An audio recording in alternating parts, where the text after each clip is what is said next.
Elena, the glasses need polishing. And make sure you're wearing the proper uniform this time.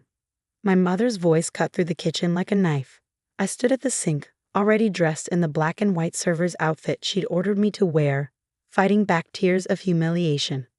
This wasn't just any event, it was my sister Victoria's baby shower, and instead of being a guest, I was working as staff. Again. Yes, Mother, I replied, my voice steady despite the storm inside me. I'd learned long ago that showing emotion only made things worse. The mansion buzzed with activity. Florists arranged elaborate centerpieces worth more than my monthly salary, or what used to be my salary before I quit my job, not that they knew that. Caterers bustled about with trays of petit fours and champagne flutes. Everything had to be perfect for Victoria's special day. Elena. Victoria's sharp voice made me flinch. She waddled into the kitchen, one hand on her pregnant belly, the other clutching her phone. Why aren't the welcome drinks ready? The guest will be here in an hour. I bit my tongue. I wanted to remind her that I wasn't actually staff, that I was her sister, that I should be sitting among the guests celebrating the upcoming arrival of my niece or nephew. But what was the point? I'm working on it, Vicky, I said softly, continuing to polish the crystal glasses. She rolled her eyes. God, you're so slow. This is why you never succeeded at anything. Thank goodness Daddy always takes care of you. If only she knew. If only any of them knew. My phone buzzed in my pocket, a text from James, my husband. My secret. James. Everything okay, love?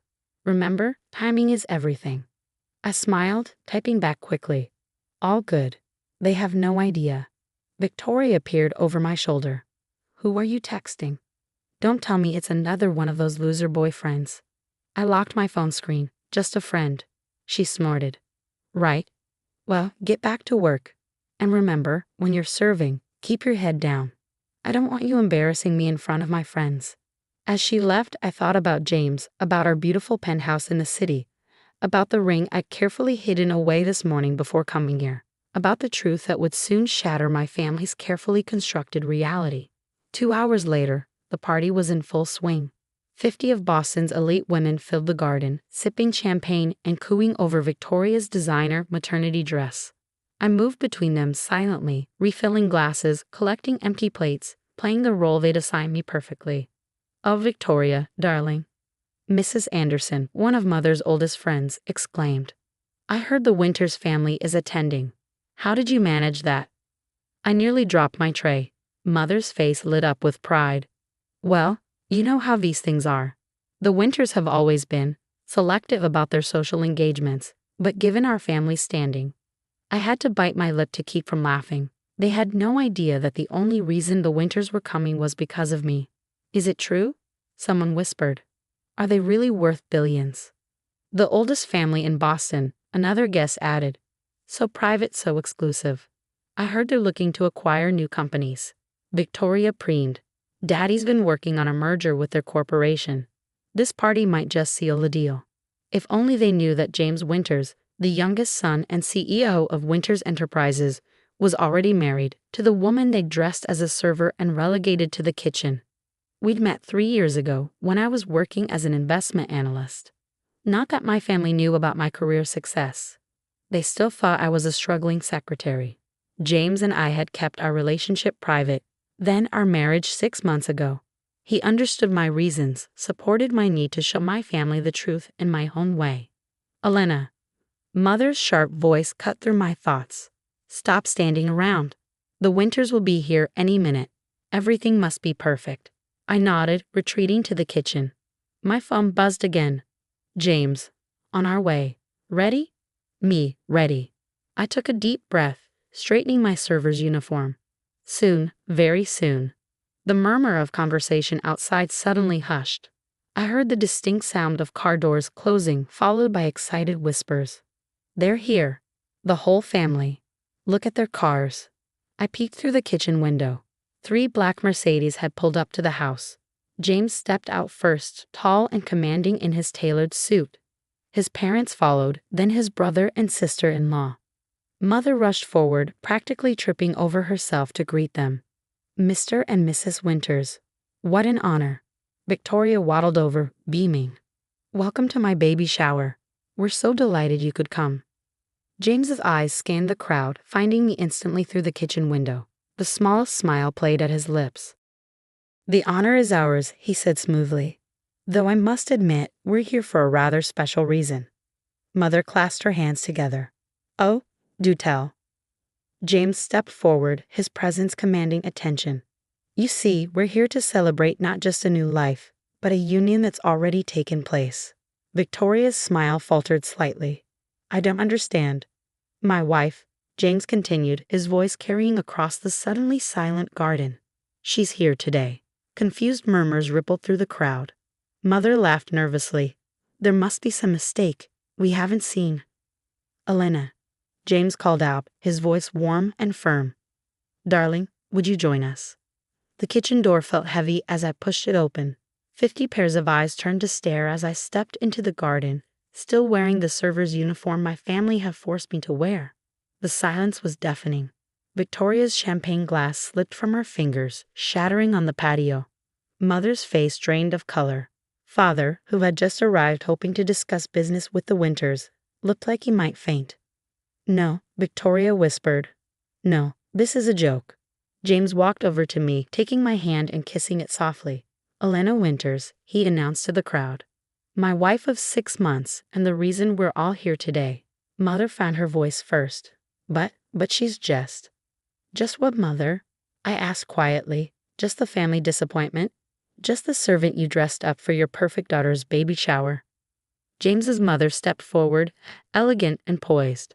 Elena has been a wonderful addition to our family, though I must admit, we were quite shocked to learn how her own family treated her. Victoria's face had turned an interesting shade of purple. This isn't possible. She's nothing. She's nobody. Actually, James's father spoke up, his voice carrying the weight of his authority. Elena has been instrumental in several of our recent corporate acquisitions.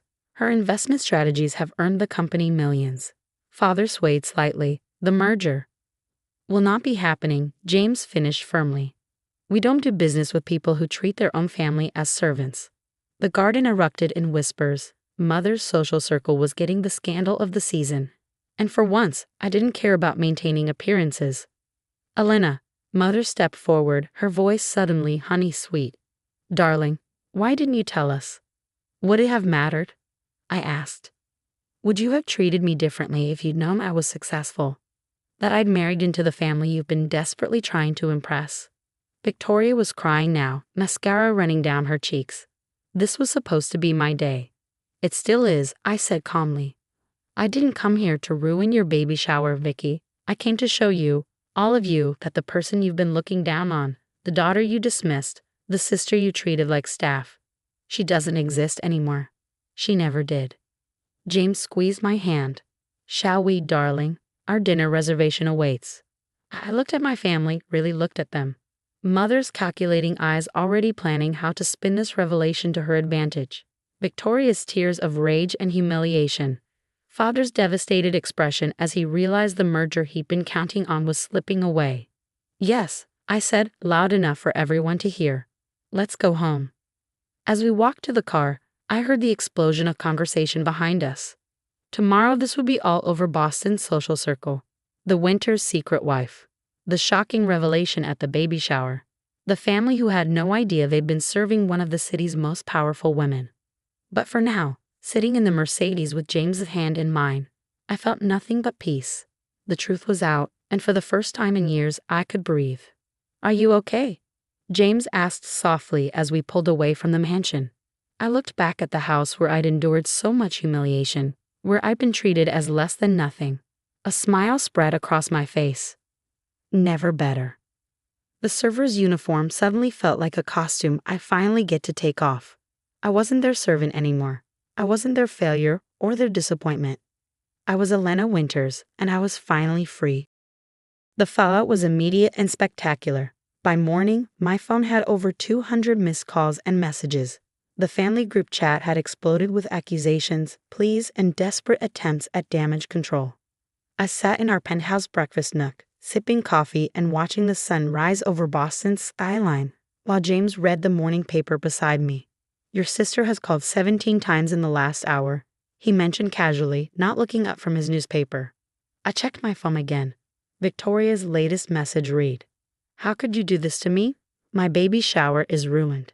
Everyone is talking about you instead of my baby." Mother's messages were more calculated.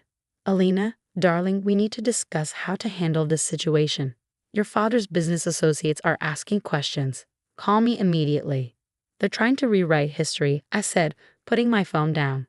Mother's already telling people she orchestrated the whole thing. Apparently, she was testing me to see if I was still humble despite my success. James finally looked up, his eyes narrowing. "And the server's uniform. Part of her brilliant plan, obviously." I laughed, but it was hollow. "She's claiming she knew about us all along." The doorbell rang, making me jump. Our butler, Thompson, appeared in the doorway.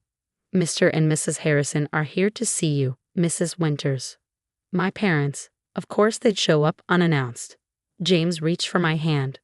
"We don't have to see them." But I was done hiding. "No, let them in, Thompson." They swept into our penthouse like they owned it. Mother's eyes darted around, taking in the expensive art, the designer furniture, the breathtaking view, calculating the worth of everything she saw. "Alina," she rushed forward, arms outstretched. "Darling." I stepped back. "Don't." Father cleared his throat. "Princess, we need to talk about yesterday." "Princess?" I repeated incredulously. That's new. Usually it's "Elena, don't embarrass us," or "Alina, why can't you be more like Victoria?" Mother's face tightened. "You're being dramatic. We've always supported you." "Supported me?" I couldn't help but laugh. "Is that what you call making me serve drinks at my own sister's party?" "That was a misunderstanding," Father said weakly. "No," James interrupted, his voice cold. "That was abuse."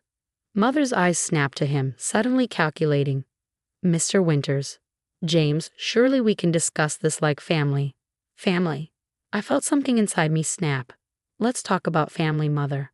Let's talk about how you told everyone I was a failed secretary when I was actually an investment analyst. How you made me work as staff at every family event because Victoria couldn't stand the attention being on anyone else. We were trying to teach you humility," Mother protested. "You were trying to break me," I corrected. "But here's what you didn't know.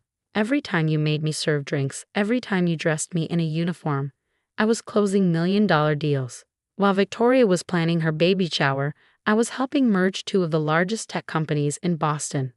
Father stepped forward, his businessman mask slipping into place. "Speaking of mergers, surely we can come to some arrangement about the Winters deal."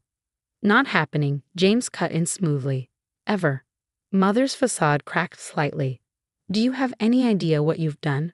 The humiliation we're facing." "Humiliation?" I stood up, my voice steady. "You want to talk about humiliation? How about making your daughter serve drinks to her own family?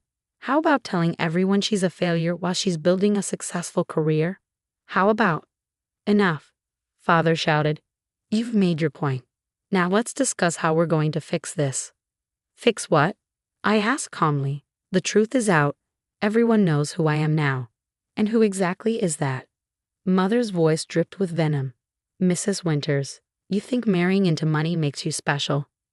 James started to speak, but I held up my hand. This was my battle. "No, Mother. What makes me special is that despite everything you did to break me down, I succeeded. I built my own career. I found love with someone who sees me for who I am, not what I can do for them. And now," I smiled, "now I never have to prove myself to you again." The silence that followed was deafening. "Victoria's devastated," Mother finally said, trying a different tactic. "She's your sister." "Yes, she is.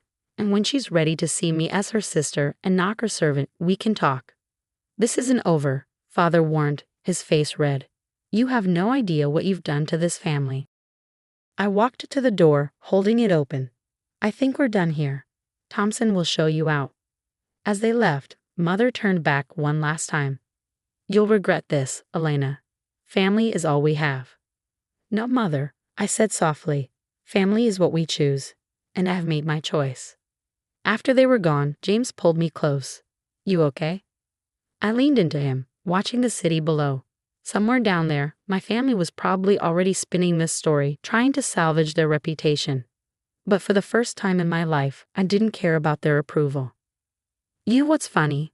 I said, turning to face him. They still think this is about money, about the Winter's name. They have no idea that I fell in love with you when you were just the quiet guy who kept asking for investment advice. James smiled, kissing my forehead. Their loss is my gain. My phone buzzed again. Victoria this time. Mom says you have to fix this. My friends won't stop talking about you. This isn't fair. I turned off my phone. What now? James asked. I smiled, real and free. Now we live our life.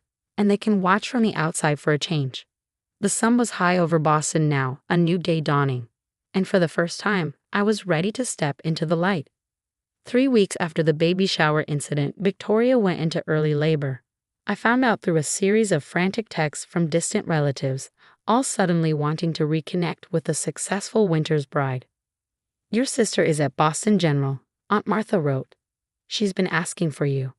I stared at the message, sitting in my office at Winter's Enterprises. The wall of windows behind me offered a perfect view of the hospital building just a few blocks away. I could be there in 10 minutes. You don't owe them anything, James reminded me when I called him. After everything they've done. I know, I said softly, but this isn't about them. It's about my niece or nephew. The hospital corridor was chaos when I arrived. Mother was orchestrating everything like a military operation, barking orders at nurses while father paced nervously. Neither noticed me at first. The private suite isn't ready yet. Do you know who we are? Mother's voice carried down the hall. My daughter needs the best care possible, which she's receiving, a familiar voice cut in.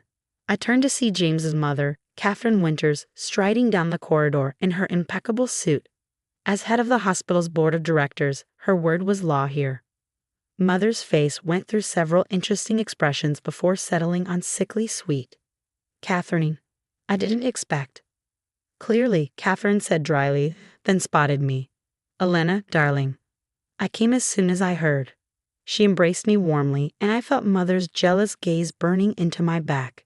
Victoria's asking for you, Catherine told me. Room 305. Mother stepped forward. Now wait just a minute. But I was already walking past her, pushing open the door to Victoria's room. My sister lay there, hair plastered to her forehead, looking more vulnerable than I'd ever seen her. Lena, she whispered, using my childhood nickname for the first time in years. You came. Of course I came, I said, moving to her bedside. You're my sister. She grabbed my hand as another contraction hit, squeezing so hard I winced. I'm sorry, she gasped. I'm so sorry for everything. Vicky, this isn't the time. No, she insisted, eyes fierce despite her pain. I need to say this. I was horrible to you. I was jealous and petty and cruel. I blinked, surprised. Jealous? Of what?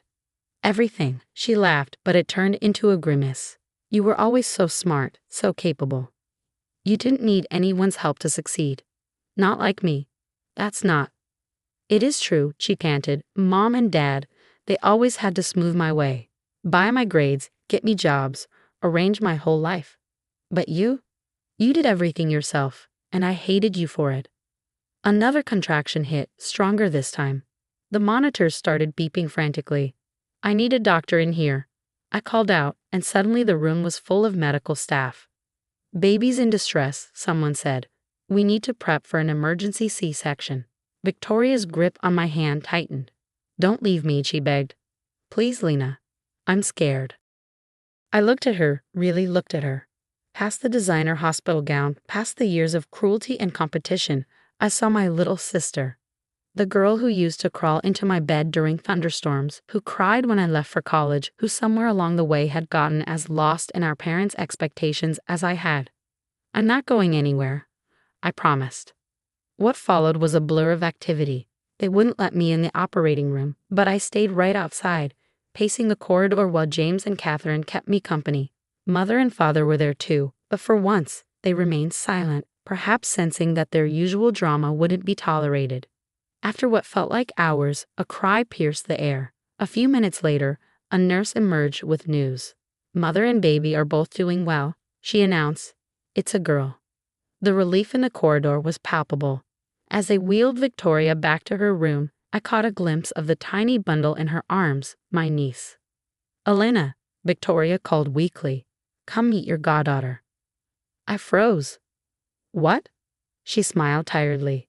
If you want to be, that is. I know I don't deserve. Yes, I said immediately, moving to her side. Yes, of course. The baby was tiny and perfect, with a shock of dark hair like mine. As I held her, Victoria said softly, I'm naming her Elena Catherine. I heard Mother's sharp intake of breath behind me. She probably expected the baby to be named after her. But for once, she remained silent. She's beautiful, Vicky, I whispered, touching the baby's tiny hand. Like her aunt, Victoria said. I want her to be like you, Lena. Strong. Independent. Free. I looked at my sister, seeing real sincerity in her eyes for the first time in years. We'll teach her together. Later, as Victoria slept and the baby rested in the nursery, I found myself in the hospital cafeteria with James. Mother and father had finally gone home, and Catherine had returned to her duties. You're crying, James observed, handing me a tissue. I hadn't even noticed. Happy tears, I assured him. I think I got my sister back today. He took my hand. People can surprise you. She named her baby after me, I said wonderingly. After everything. Maybe this is her way of making amends, he suggested. A new beginning. I thought about Victoria's apology, about the way she'd looked at me, not with jealousy or resentment, but with admiration. About the tiny baby who shared my name. A new beginning, I repeated. I'd like that. My phone buzzed. A message from Victoria. The baby's awake. Come back up. I showed James the text, and he smiled. Go, be an aunt. As I walked back to Victoria's room, I felt lighter somehow. The past wasn't erased. Nothing could undo those years of hurt. But maybe, just maybe, we could build something new from the ashes of what was broken.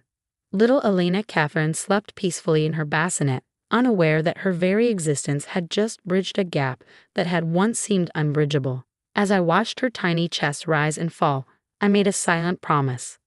This little girl would grow up knowing she was loved for exactly who she was. She would never have to prove her worth or dim her light to make others comfortable. She would be free. And maybe in teaching her these things, Victoria and I would finally heal too. 1 year later, I stood in the garden of my family's mansion, but everything was different. The same space that had witnessed my humiliation at Victoria's baby shower was now transformed for little Elena Catherine's first birthday party. This time, I wasn't serving drinks. I was the guest of honor, Aunt Elena, the beloved godmother. She's trying to say your name, Victoria told me proudly as I held my niece. Well, trying to say Lena at least. It comes out more like Nana though. The baby grabbed at my pearl necklace, a recent gift from James. Her dark eyes, so like mine, sparkled with mischief. The past year had been one of profound change. Victoria had moved out of our parents' house, getting her own place closer to mine. She even started taking business classes at night, determined to build her own path rather than rely on our parents' connections. Mother and father, well, they were trying in their own way. The shock of the baby shower revelation, followed by Victoria's unexpected alliance with me, had shaken their carefully constructed world. Elena, darling, Mother approached, her voice lacking its former sharp edge. The photographer is ready for family pictures. Family pictures. Once upon a time, they'd made excuses to exclude me from these. Now they couldn't start without me. James appeared at my side, handsome as ever in his casual summer suit. Should we tell them? He whispered in my ear. I smiled, touching my stomach discreetly. At 3 months along, our secret was still ours to keep. But soon, little Elena Catherine would have a cousin to grow up with. Not yet, I whispered back. Today is her day. Victoria gathered everyone for the photos. She'd insisted on a specific arrangement, me in the center with the baby, her beside me, our parents flanking us. A year ago, this would have been unthinkable. You know, Victoria said quietly as we posed, I found my old diary recently. The one from high school. Oh? I wrote something terrible in it, she admitted. I wish she would just disappear. Can you believe that? Now I can't imagine life without you. The photographer counted down. 3, 2, 1. I'm not going anywhere, I assured her as we smiled for the camera. Later, as the party wound down and guests began to leave, I found myself alone with Father in his study, the same room where he'd once told me I'd never amount to anything. I was wrong, he said suddenly, staring into his whiskey glass. About everything. I waited, letting the weight of his words fill the space between us. You've done more on your own than Victoria and I ever did with all our advantages, he continued. I should have seen it sooner. Yes, I agreed simply. You should have. He looked up, eyes watery. Can you ever forgive us? I thought about the years of hurt, the humiliation, the pain. But I also thought about little Elena Catherine, about the baby growing beneath my heart, about the future we could build. I'm not doing it for you, I said finally. I'm doing it for her. For them. I touched my stomach lightly and saw his eyes widen with understanding. You're. I nodded. Due in winter.